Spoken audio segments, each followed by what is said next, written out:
to be covered by God and walk in the area of your destiny, you can't be limited to just working with people who look like you,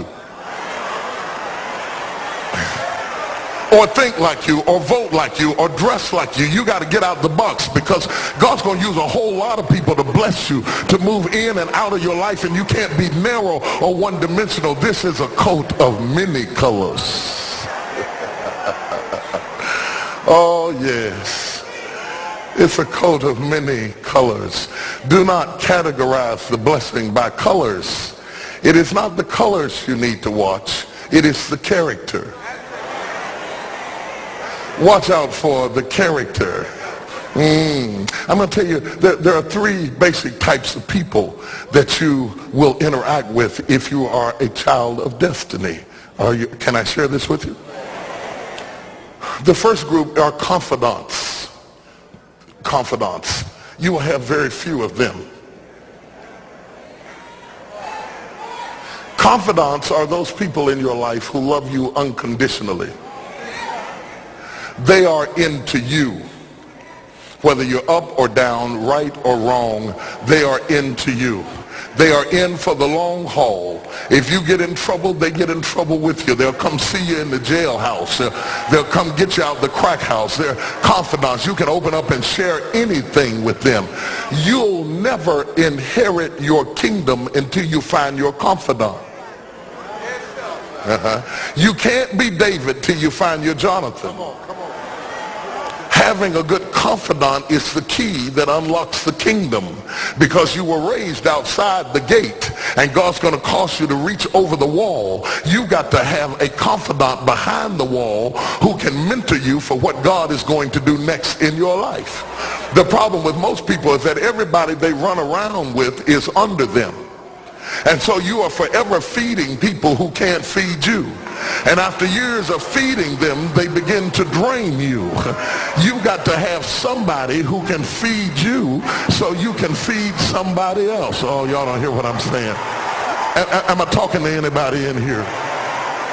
You need the confidant then. The confidant is those few people that come along in your life that are for you. They are with you. They are intimately intertwined in your life. They are there to make sure that you reach your destiny. They will confront you. They will get in your face. They will get in your business. They will tell you when you're wrong, because they are confidants. If you have 2 or 3 of them in a lifetime, you are a blessed person. Without them, you'll never be who God called you to be. You need to find your confidant. Number 2, the other group are your constituents. They are not into you. They are into what you are for. They are for what you are for. They are your constituents.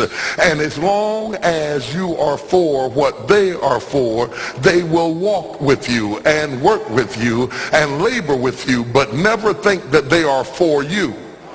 They are for what you are for. And you have to know that, because if they meet somebody else that will further their agenda, they will leave you and hook up with them, because they were never for you. They were just for what you were for. They are your constituents. And throughout your life, if you're not careful, particularly if you're broken, you will mistake your constituents for your confidants. And you will think that they are for you when they are really not for you. They are just for what you are for. And by the time you get through falling in love with them, they will break your heart as they hook up with somebody else who is for what you are for, because it was never about you anyway. It was about the causes that you represent. They are for what you are for, but they are not for you. They are your constituents. Can I go deeper with this? The third group are your comrades. These people are not for you, nor are they for what you are for. It is just that they are against what you are against. And the comrades will make strange bedfellows. This will cause people to come together who are not for you, and they are not for what you are for, but they are against what you are against. And they will team up with you to help fight a greater enemy. But don't be confused by their associations. They will only be with you until the victory is accomplished. These people are like scaffolding. They come into your life to fulfill a purpose. And when the purpose is complete, the scaffolding is removed. But don't be upset when they are removed, because the building always remains when the scaffolding is removed. What I'm saying to you, my brothers and sisters, expect the constituents and the comrades to leave you and desert you after a while. Don't be upset when they don't react to your dream the way you expected them to, because they were never really with you in the first place. Be careful then who you tell your dream to, because if you tell your dream to your constituents, they will desert you and try to fulfill the dream without you. If you tell it to your comrades, they won't support it because they never were for what you were for anyway. If you find a few people in your entire life with whom you can share your dream with, you are a blessed somebody. I can tell you how to identify people who are really for you. If they are really for you, they will weep with you when you weep, and they will rejoice when you rejoice. When you walk in a room and you tell somebody good news, stop being happy for a minute and watch their reaction.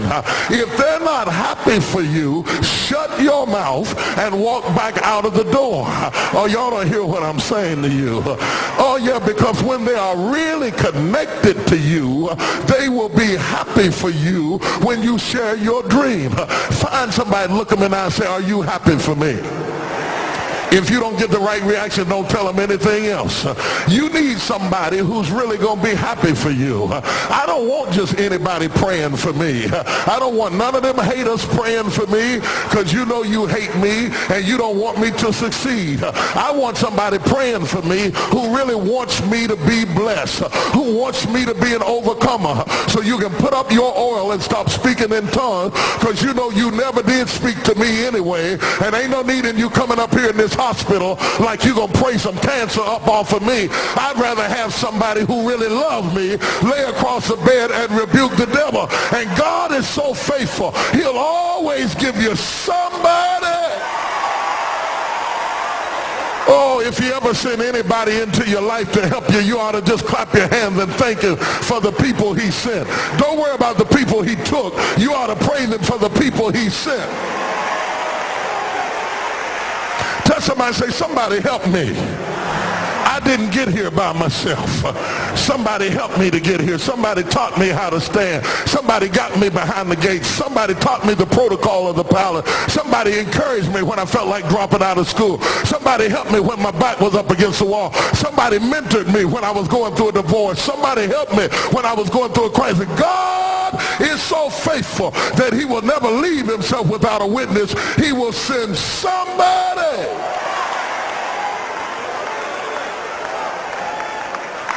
Can I preach on?